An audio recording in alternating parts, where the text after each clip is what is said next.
So, Surgeon Ratcliffe and Dave Brailsford met Ralf Rangnick today to discuss issues at Manchester United before their performance review was underway. They've met with multiple people in and around Man United to see what they'd learned. What did Rangnick learn from his time at United? And from his comments, we know that Rangnick has learned a lot. And we're going to talk about why this meeting could be groundbreaking, what they can learn from Rangnick that's got a really good reputation at other clubs that he's worked with, and what Rangnick has said. What has Rangnick said in the past about issues at Manchester United? What will be learnt from this review? And what will likely be taken forward in the new Ineos approach? Omar Barada, Dan Ashworth potentially coming in, the best in class coming in. Man United are going to have a whole new outlook at how they do things. And let's dive into things that Rangnick has said, things that I think United are going to do moving forward, and some real positive stuff. So do hit that like button. Do subscribe if you're new, if you like this kind of content, and comment your thoughts down below. But in the past, Rangnick said this when he was speaking about United. He said, it's obvious that the club and the team need more players. It's important the club identifies scouts and then recruits those kind of players to develop Manchester United into one of the top teams again. And therefore, you need mentality, quality, physicality, pace, skills. You need the full package. Ralf Rangnick said you need players that are technically good. You need players with, the physicality, that are athletically good. Eriksen's technically good, but athletically can't suit the intensity of the Premier League. Antony's athletically good, but technically hasn't got the skills right now. You need someone with technically and athletic skills. You need people with the right mentality, with the right quality. I mean, look, there's players with great mentality in McTominay, but the quality, he's been good lately coming off the bench, but is he the quality for United to start and win a title? You need players that are the full package. You need players that you can develop into the full package. And he said, in his opinion, United need to find future top stars and try and develop them rather than go for top stars, which we spoke about in yesterday's video. Rangnick said, for me, the most important bit is recruitment now. This is, for me, the most vital point, that we bring in the best possible players and speak about who that could be. Rangnick said that obvious that recruitment is a vital part. Of course, also the quality of the job of the coach, of the coaching staff, but recruitment is vital, yes, and recruitment means getting the best possible players for the kind of players you want to play. Now, I think these comments that Rangnick made were really important, really, really big comments, because first of all, he talks about how important recruitment is. What has Dave Brailsford and Ratcliffe done since? Dave Brailsford and Ratcliffe have went and gone Omar Barada, Dan Ashworth potentially, Sam Jewell potentially, some of the best people involved in recruitment from the top, because Rangnick has probably stressed, and people with brain stress, how important recruitment is. They're now looking to recruit the best people to then build the best recruitment side to find the best players. And Rangnick says it's about getting the best possible players for the way that you want to play.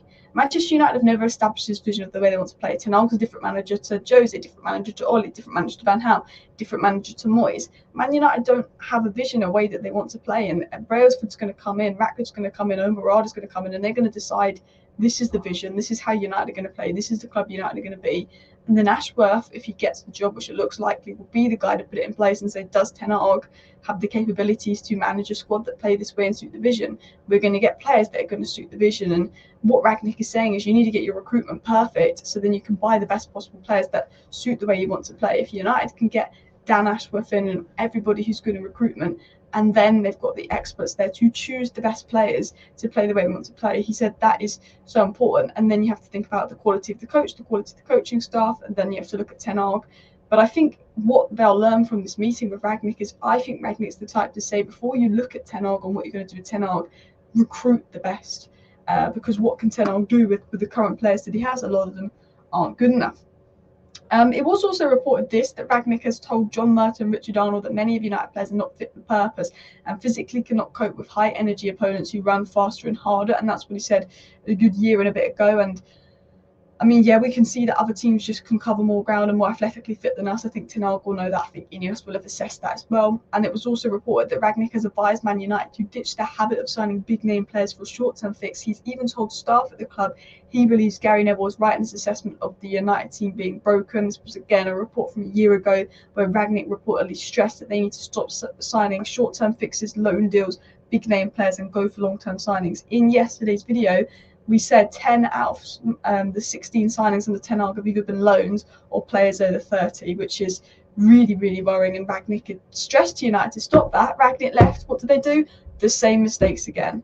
Continuing on, it was said that Rangnick has told John Murtagh signing players like Edison Cavani at the end of their careers is short-sighted and they should stick to a plastering strategy that has no future. Sticking to a plastering strategy that has no future. He's absolutely right. Højlund is the kind of striker signing you should be making. We need to be making signings of players that are 20 to 25 years old that can be developed into superstars, like Liverpool did with Mane, Salah, Firmino, Van Dijk at the time, like Manchester City have done with Kevin De Bruyne, Rodri. Man City very rarely sign a 30-year-old. Liverpool very rarely sign a 30-year-old, and Man United need to learn from that as well. It was also said that Rangnick has been shocked that the Man United midfield does not have the energy and physicality in the modern game and believes it's an area that needs urgent attention with at least 2 hard-running, high-energy recruits needed plus a playmaker. And it's mad to think that 4 transfer windows have gone by since Rangnick's made that comment. And I guess Mason Mount technically does tick those traits, but it's not played in the sense of Rangnick said you need a high-energy midfield. Casemiro and Eriksen, while they were great last season, they're not high energy. Fred's high energy. Mason Mount's high energy. Kobbie Mainoo's high energy. But it's mad to think how many winners have gone by, and United picked up on the fact that while Casemiro, Mainoo, Bruno is great, there's gaps there, there's holes there because the way Ten Hag plays is so demanding that as much as I love Casemiro, he can't cover the ground to do that regularly. And we don't cover enough ground, and we're not as intense as other teams. And it's crazy to think that 4 transfer winners have gone by and United have done nothing about that. So let's dive into more of Rangnick's comments, not just things he reportedly said. These were comments that Rangnick made. To build how we want here, you have to have top people and they have to work together in a very close and very reliable way. Bosh! That is what Ineos seem to be doing. Omar Barada, Dan Ashworth, Sam Jewell, Felix Wilcox, said his name wrong, but he's worked with Omar Barada, Dan Ashworth's worked with Sam Jewell. They're the 4 reported to come in. People at the top that are going to work together. They all have a good relationship with Brailsford. Brailsford has a good relationship with Blanc and, of course, Ratcliffe. All of a sudden, there'll be communication. Do you know what's interesting is when The Athletic did the report, they said that the Glazers very rarely communicated or had communication with Arnold. It looks like Brailsford and Ratcliffe are ready to be involved with whoever will take Richard Arnold's place in Omar Barada, with potentially Dan Ashworth. You need everyone at the top to be working closely together. United have not had that. It looks like they have that now with the changes coming in. And Rangnick also mentioned the changes at Man United is not something that only one single person, a manager, can do. He said, with all respect to Klopp and Pep, they didn't do it all themselves. And this is why I'm hoping that maybe Rangnick might be with the sort of let's give Ten Hag time to Ineos, because when they speak to Ratcliffe when it's Rangnick and Ratcliffe, it's confusing.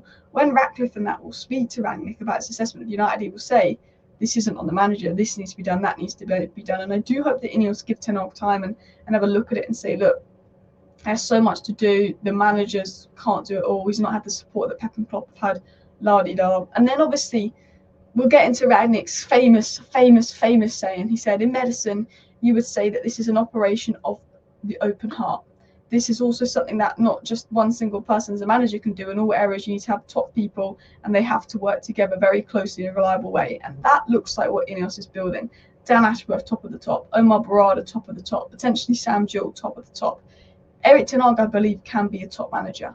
And then with all those people at the top, you bring in top players who can physically suit the Premier League, that play the way that we've identified that we want to play going forward. No 30-year-olds, no aging players, younger players. And that's what United need to do, is change everywhere, change at the top, which is happening.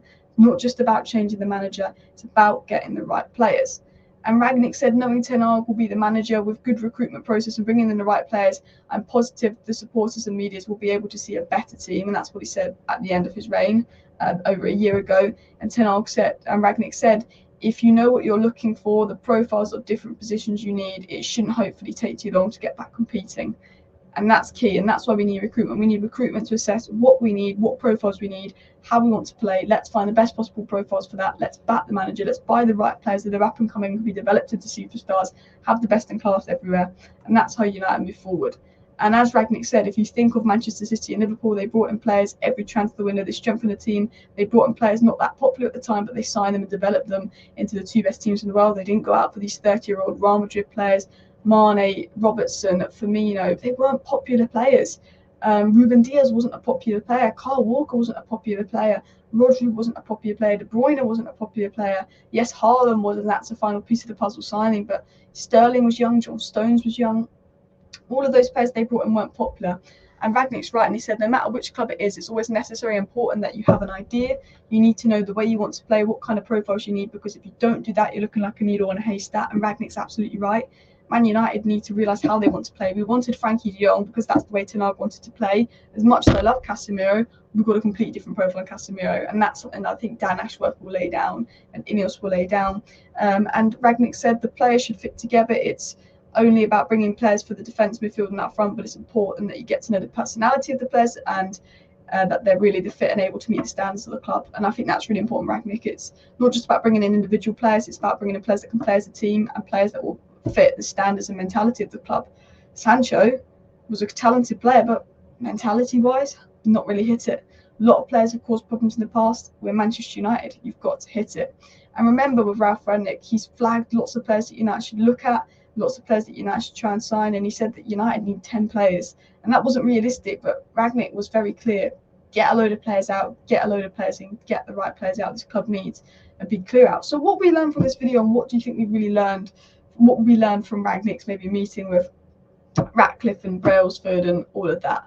Probably that the dressing room mentality and ethos must improve at United. They've got to get the right players in, sign players with the right attitude. He's probably said don't sign older players on high wages, sign players you can develop into superstars. Look what Liverpool have done, look what City have done. He's probably said, look, it's not all on the manager, we've got to change other areas, which is what Ineos is doing. He's probably said use the January window, stop ignoring it. That's something that we've done in the past.